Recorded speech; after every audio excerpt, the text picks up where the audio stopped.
Hello student, welcome to my YouTube channel Rohit academy. Student, आज हम इस वीडियो में आप लोगों को बताएंगे क्लास 9th का अर्धवार्षिक का ये आप लोगों का पेपर है। सब्जेक्ट आप लोगों का है साइंस है, यानी कि कक्षा 9 का विषय आप लोगों का विज्ञान है। अर्धवार्षिक परीक्षा का ये आप लोगों का पेपर है 2024 और 2025 का। बिल्कुल न्यू पेपर, वायरल पेपर है। ये पेपर आप लोगों के लिए एग्जाम के लिए, हाफ ईयरली एग्जाम के लिए भी इम्पोर्टेंट है, और वो मतलब उसके एग्जाम के लिए, वार्षिक परीक्षा के लिए इम्पोर्टेंट है। पेपर का जो कोड है यानी कि पूर्णांक जो आप लोगों का है यस है, क्या है यस है। पूर्णांक आप लोगों का 70 में 70 नंबर। इस वीडियो में सभी क्वेश्चन का आंसर बताया जाएगा एंड आप लोग को समझाया जाएगा। चलिए बिना देरी के शुरू करते हैं, अपने क्वेश्चन पर आते हैं। यहाँ पर आप लोग देख सकते हैं क्वेश्चन यहाँ पर दिया गया है बाबू। यहाँ पर खंड आ यहाँ से हमारा स्टार्ट होता है, जिसमें बहुविकल्पीय प्रश्न दिया गया। उपखंड का दिया गया यानी कि भौतिक विज्ञान के प्रश्न दिए गए हैं। पहला क्वेश्चन इसमें पूछा गया है कि 35 किलोमीटर प्रति घंटा की चाल से गति कर रही कार 12 मिनट में चलेगी तो वह क्या हो जाएगी, यानी कि चलेगी, यानी कि उसका मतलब जो कितना किलोमीटर तय कर लेगी, हमें यह बताना है। इसका जो राइट आंसर हो जाएगा 7 मिनट हो जाएगा। बी वाला ऑप्शन हमारा सही हो जाएगा। फिर दूसरा क्वेश्चन पूछा है कि यदि दो राशियों का ग्राफ सरल रेखा है तो वह दोनों राशियों होती है अनुक्रमानुपाती होती है। सी वाला ऑप्शन हमारा राइट हो जाएगा। फिर तीसरा क्वेश्चन पूछा गया है कि किसी m द्रव्यमान यानी कि मास की वस्तु वेग v वेलोसिटी है तो संवेग होगा, यानी कि एम बी हो जाएगा, यानी कि डी वाला ऑप्शन हमारा राइट हो जाएगा। और चौथा क्वेश्चन पूछा गया, जितना भी क्वेश्चन बता रहे हैं सभी मोस्ट इंपॉर्टेंट क्वेश्चन है। आप लोग वीडियो को शेयर नहीं करते हैं तो वीडियो को शेयर करके सभी स्टूडेंट के पास जरूर पहुंचा दीजिएगा। आप लोगों के डिमांड पर हम पेपर का वीडियो बनाते हैं, ठीक है। चौथा क्वेश्चन दिया गया, निर्वात में स्वतंत्रता पूर्वक गिरते हुए पिंडों की होती है, क्या होती है, तो त्वरण समान होगा। क्या होगा, त्वरण जो होगा समान हो जाएगा, ठीक है। पांचवा क्वेश्चन दिया गया है, किसी वस्तु को ऊपर को और उछालने पर गुरुत्व त्वरण होता है, यानी कि क्या होता है, गति के विपरीत दिशा में कार्य करने लगता है। बस यही हमारा बी वाला ऑप्शन राइट हो जाएगा इसका। फिर 6 वाला क्वेश्चन दिया गया है, गुरुत्व त्वरण जी का मान होता है, यानी कि भूमध्य रेखा पर सबसे अधिक होता है, क्या होता है, अधिक होता है। बी वाला ऑप्शन लॉक कर देंगे, यही राइट आंसर है। फिर 7वां क्वेश्चन दिया गया है, क्या देखिए 7वां क्वेश्चन दिया गया है कि जब वस्तु समान अंतरालों पर दूरियां तय करती है तो वह होगी एक समान गति करेगा, यानी कि डी वाला हमारा ऑप्शन सही हो जाएगा। फिर अगला क्वेश्चन हमारा दिया गया है, यहाँ पर देखिए खंड खाए रसायन विज्ञान, उपखंड खाए रसायन विज्ञान के क्वेश्चन दिए गए हैं आप लोग का। यहाँ पर 8वां क्वेश्चन दिया गया, शुद्ध गलते बर्फ का तापमान होता है 273 केल्विन होता है, हमारा ए वाला ऑप्शन सही हो जाएगा। फिर अगला क्वेश्चन दिया गया है कि ठोस अवस्था से क्या दिया गया है, सीधे गैस अवस्था में बदलने की क्रिया कहलाती है, उद्दीपन कहलाती है, यानी कि हमारा सी वाला ऑप्शन राइट हो जाएगा इसका। फिर अगला क्वेश्चन हमारा 10 वाला दिया गया, दूध है, यानी कि दूध क्या है हमें ये बताना है, तो दरों में कोलाइडी विलयन है, यानी कि हमारा कौन सा, ये सी वाला ऑप्शन राइट हो जाएगा इसका। फिर अगला क्वेश्चन हमारा दिया गया है 11 वाला कि निम्नलिखित में से तत्व नहीं है, यानी कि तत्व कौन सा नहीं है, तो कागज जो है ये तत्व नहीं होता है, यानी कि हमारा सी वाला ऑप्शन राइट हो जाएगा इसका। फिर अगला क्वेश्चन दिया गया है कि कास्टिक सोडा का रासायनिक सूत्र होता है, यानी कि कास्टिक सोडा का जो रासायनिक सूत्र होता है NaOH होता है, ये वाला हमारा ऑप्शन सही हो जाएगा इसका, ठीक है। फिर अगले क्वेश्चन पर आते हैं। 13 वाला क्वेश्चन दिया गया, निम्नलिखित में से कौन सा विषम परमाणु के अणु है, यानी कि कौन सा अणु है हमें ये बताना, तो Cl2 जो है यही, यानी कि क्लोरीन जो है यही, हमारा बी वाला ऑप्शन राइट हो जाएगा इसका। फिर अगला क्वेश्चन देखिए दिया गया है यहाँ पर, जो उपखंड गा से दिया गया है, जीव विज्ञान का क्वेश्चन है। इसमें से 14 वाला क्वेश्चन दिया गया, नई पादप कोशिकाओं में भित्ति बनी होती है, यानी कि किसकी बनी होती है, तो सेल्यूलोज की बनी होती है, ए वाला ऑप्शन हमारा राइट हो जाएगा इसका। फिर अगला क्वेश्चन 15 वाला दिया गया, अनुवांशिक सूचना का वाहक प्राय होता है, यानी कि क्या होता है, तो DNA होता है बाबू, क्या होता है, DNA होता है, या आप लोगों का DNA होता है, अनुवांशिक सूचना का वाहक DNA ही होता है, ठीक है। या आप लोग सूचना की बात की जाएगी तो आप लोग को क्या कर सकते हैं, यही हमारा DNA ही राइट आंसर हो जाएगा। एक बार आप लोग इसको देख लीजिएगा। 16 वाला क्वेश्चन देगा, अस्त किस प्रकार का होता है, तो संयोजी ऊतक होता है। फिर अगला क्वेश्चन दिया गया है कि मुद्दुक्त यानी कि पेरेनकाइमा होता है, यानी कि क्या होता है, अस्थायी ऊतक होता है, हमारा सी वाला ऑप्शन राइट हो जाएगा इसका। फिर अगला क्वेश्चन देगा, जाइलम में प्रायः वाहिकाएं मिलती हैं तो आवृत्त में मिलती हैं, ए वाला ऑप्शन हमारा सही हो जाएगा। फिर अगला क्वेश्चन 19 वाला देगा, वाहिकाएं तथा वाहिनिकाएं भाग होती हैं, यानी कि किसकी भाग होती हैं, तो जाइलम की भाग होती है, यहाँ पर देख सकते हैं जाइलम की भाग होती है, ए वाला ऑप्शन हमारा सही हो जाएगा। फिर अगला क्वेश्चन दिया गया है 20 वाला क्वेश्चन है कि स्नायु और कंडरा जोड़ती है, यानी कि किसे जोड़ती है, तो पेशी को, यानी कि मांसपेशी को हड्डी से जोड़ती है, हमारा कौन सा, ए वाला ऑप्शन राइट हो जाएगा इसका, ठीक है। तो इस प्रकार से आप लोग का 20 नंबर तो MCQ वाला बिल कंप्लीट हो गया। और रही वो वर्णनात्मक प्रश्न की बात, उसको भी आंसर बताएंगे, बस आप लोग वीडियो के अंत बने रहिएगा। यहाँ पर उपखंड का स्टार्ट होता है, जिसमें से आप लोग का पहला लघु उत्तरीय क्वेश्चन दिया गया है कि किसी वस्तु के द्रव्यमान तथा भार में क्या अंतर होता है, 4 नंबर का क्वेश्चन दिया गया है। तो इसका आंसर क्या लिखेगा, एक साइड लिख लीजिएगा आप लोग द्रव्यमान ऐसे करके, एक वर्ड लिखिएगा क्या, भार। तो इसमें लिखना है क्या कि इसमें जो लिखना है द्रव्यमान में लिखना है कि किसी वस्तु में विद्यमान पदार्थ के परमाणु उसका द्रव्यमान कहलाता है। और जो भार में लिखना है कि जिस बल द्वारा पृथ्वी किसी वस्तु को और अपनी ओर खींचता है उसे पृथ्वी के उस वस्तु को भार कहते हैं। और जो दूसरा पॉइंट इसमें लिखिएगा, पहला हो तो हो गया। द्रव्यमान में जो दूसरा पॉइंट लिखिएगा किसी वस्तु का भार शून्य नहीं हो सकता है। और जो इसमें भार में लिखिएगा कि पृथ्वी के केंद्र पर वस्तु का भार शून्य होता है। ठीक है, ये हो जाएगा। फिर इसमें तीसरा पॉइंट लिख दीजिएगा, द्रव्यमान में किलोग्राम में मापा जाता है जबकि भार में न्यूटन में मापा जाता है। और द्रव्यमान एक अदिश राशि है और जो भार होता है एक सदिश राशि होती है। बस बाबू 4 नंबर आप लोगों का 5 अंतर लिख करके बिल कंप्लीट हो गया। ठीक है, फिर अगला क्वेश्चन दूसरा दिया गया, न्यूटन के गति का तृतीय नियम क्या है, एक उदाहरण सहित बताइए। यानी कि न्यूटन का जो गति का तृतीय नियम है वो क्या है, तो तृतीय नियम हेडिंग डालना है, उसमें लिखना है कि न्यूटन नियम कहता है कि यानी कि न्यूटन के गति का तीसरा नियम कहता है कि प्रत्येक क्रियाएं के लिए एक समान और विपरीत प्रतिक्रिया होती है। जब दो वस्तुओं के बीच क्रिया होती है तो दोनों वस्तुओं पर लगाए जाने वाले परिणामी बल बराबर होते हैं लेकिन दिशाएं विपरीत होती हैं। इसी एक दूसरे को बिना अस्तित्व में नहीं आ सकते, जिसे न्यूटन के गति का तृतीय नियम कहते हैं। उदाहरण के तौर पर क्या ले सकते हैं कि जब बंदूक गोली चलाई जाती है तो गोली पर बराबर और विपरीत बल लगता है और बंदूक से अधिक द्रव्यमान के कारण यह थोड़ी दूर की पीछे की ओर चली जाती है। बस ये आप लोग का एग्जाम्पल हो जाएगा। आप लोग का ये वाला भी 4 नंबर बिल कंप्लीट हो गया। फिर अगला क्वेश्चन दिया गया, यदि चंद्रमा को पृथ्वी की ओर आकर्षित करता है तो पृथ्वी चंद्रमा को आकर्षित क्यों नहीं करता है, तो इसका आंसर क्या लिखेगा कि चंद्रमा पृथ्वी को आकर्षित करता है लेकिन पृथ्वी चंद्रमा की ओर आकर्षित नहीं करता है क्योंकि पृथ्वी द्रव्यमान चंद्रमा के अधिक से बहुत ज़्यादा है और पृथ्वी और चंद्रमा एक दूसरे को गुरुत्वाकर्षण बल को आकर्षित करते हैं। और जबकि गुरुत्वाकर्षण के सार्वत्रिक नियम के मुताबिक यानी कि अनुसार दो वस्तुएं एक दूसरे के बराबर लेकिन विपरीत बलों को आकर्षित करती हैं। पृथ्वी का चंद्रमा का आकर्षण बल चंद्रमा को पृथ्वी पर आकर्षण बल के बराबर होता है। और किसी भी वस्तु को क्या होता है कि वस्तु त्वरण के उसके द्रव्यमान के व्युत्क्रमानुपाती होता है। चंद्रमा पृथ्वी की ओर चारों ओर घूमता है। इतना लिख दीजिएगा, आप लोग का 4 नंबर इसमें भी वेल कंप्लीट हो जाएगा। फिर अगला question long answer type question यहाँ पर देख सकते हैं आप लोग का है,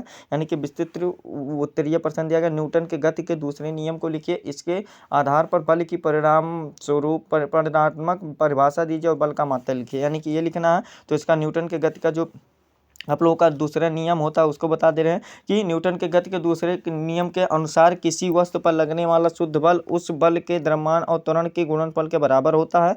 और इस तरह से लिखा जाता है, F बराबर m में भी होता है। क्या होता है, F बराबर m में होता है, यानी कि क्या होता है, m यानी कि द्रव्यमान गुणे त्वरण होता है बल बराबर। ठीक है, और इस नियम के क्या बताना है, मात्रा को बताना है। और इस प्रकार है बल की परिभाषा, यानी कि इसका मतलब क्या पूछा गया यहाँ पर कि बल का परिभाषा यानी कि बल की परिभाषा देना। तो बल की परिभाषा बताना है कि किसी वस्तु पर लगने वाला कुल बल उसके द्रव्यमान के त्वरण के गुणनफल के बराबर होता है।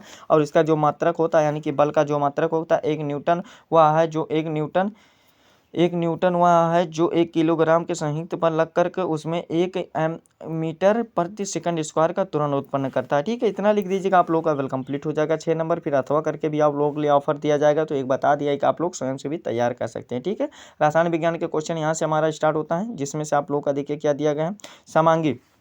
यहाँ पर देखिए क्या दिया गया, समांगी लघुत्तरीय क्वेश्चन दिया गया। रसायन विज्ञान उपखंड का है हमारा 4 नंबर का क्वेश्चन है कि समांगी और विषमांगी मिश्रण में क्या अंतर होते हैं ये बताना है। तो समांगी और विषमांगी मिश्रण में आप लोग को अंतर बता दे रहे हैं। 4 नंबर ये वाला भी वेल कंप्लीट करा दे रहे हैं। देखो, समांगी मिश्रण में एक वर्ड लिखना है और विषमांगी मिश्रण। समांगी मिश्रण के सभी भाग एक समान होते हैं, वहीं विषमांगी मिश्रण के सभी भाग अलग अलग होते हैं। ठीक है, ये हो जाएगा समांगी मिश्रण में मिश्रण के घटक नंगी आंखों से नहीं देखते हैं, वहीं विषमांगी के नंगी आंखों से देख सकते हैं घटक। ठीक है, ये वाला हो जाएगा। 2 पॉइंट हो गए ना, 2 पॉइंट। फिर इसमें क्या लिखना, समांगी मिश्रण में सभी भागों का गुण एक समान होते हैं, वहीं विषमांगी मिश्रण में सभी भागों के अलग अलग भागों के गुण अलग अलग होते हैं। 3 पॉइंट हो गए। 1 पॉइंट और भी ऑफर के तौर पर बता दे रहे हैं कि देखो क्या क्या है कि आप लोगों को समांगी मिश्रण आमतौर पर विलयन के नाम से जाना जाता है, वहीं ज़्यादातर विषमांगी मिश्रण होते हैं, यानी कि वो विलयन नहीं होते। ठीक है, फिर आप लोग का चीनी का घोल, नमक का घोल, ये सब जो होता है समांगी मिश्रण होता है। और जो आप लोग का पेट्रोल तेल का जो मिश्रण होता है वो क्या होता है, ये विषमांगी मिश्रण होता है।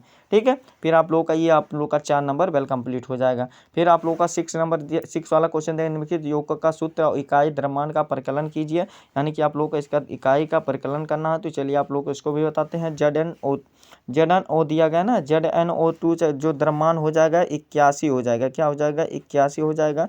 और इसको आप लोग सॉल्व भी कर सकते हैं, इसको ये एटॉमिक नंबर रख कर किसी के, ठीक है, 81 U हो जाएगा। ठीक है, फिर आप लोग का Na2O दिया गया, तो इसका जो राइट आंसर आ जाएगा क्या आ जाएगा? ये 62U आ जाएगा। इसको आप लोग सॉल्व कर लीजिएगा गुणा प्लस करके। फिर अगला दिया गया है आप लोग का K2CO3 दिया गया है, तो इसका जो हो जाएगा 138 हो जाएगा, U हो जाएगा। ठीक है, आप लोग का 4 नंबर इसमें भी वेल कंप्लीट हो जाएगा।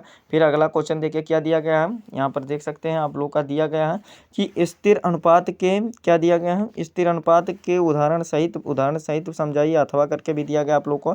स्थिर अनुपात के नियम को आप लोग को उदाहरण सहित समझाना, तो इसका लिखिएगा स्थिर अनुपात का नियम को हेडिंग बना लेना। इसमें लिखना है कि प्रत्येक रासायनिक यौगिक चाहे वह किसी भी विधि से बनाया जाए, प्राप्त किया जाए, तत्वों के द्रव्यमान निश्चित अनुपात में संयुक्त रहते हैं, अर्थात एक यौगिक निश्चित प्रकार से एक निश्चित भार अनुपात संयुक्त रहते हैं, तो उसे स्थिर अनुपात कहा जाता है, नियम कहा जाता है। ठीक है, उदाहरण के तौर पर आप लोग बहुत है नदी या तालाबों से प्राप्त जल को प्रयोगशालाओं में बना, परंतु इनमें हाइड्रोजन और ऑक्सीजन सदैव 1.8 के अनुपात में संग्रहित होते हैं। ये एक उदाहरण हो जाएगा। 6 नंबर वेल कंप्लीट हो जाएगा। अथवा करके आप लोग को भी दिया गया, ये वाला भी कर सकते हैं। जीव विज्ञान के यहाँ से क्वेश्चन स्टार्ट होते हैं, जिसमें से आप लोग का दिया गया कोशिका की खोज किसने और कब की थी, किसने और कैसे की थी, ये बताना बाबू, कब नहीं, कब भी बता दीजिएगा। देखिए इसमें आंसर क्या लिखना है कि कोशिका की खोज ब्रिटिश वैज्ञानिक रॉबर्ट हुक ने रॉबर्ट हुक ने की थी। उन्होंने साल 1665 में माइक्रोस्कोप के जरिए कार्क की एक पतली परत का अध्ययन किया, और इस दौरान उन्हें मधुमक्खी के छत्ते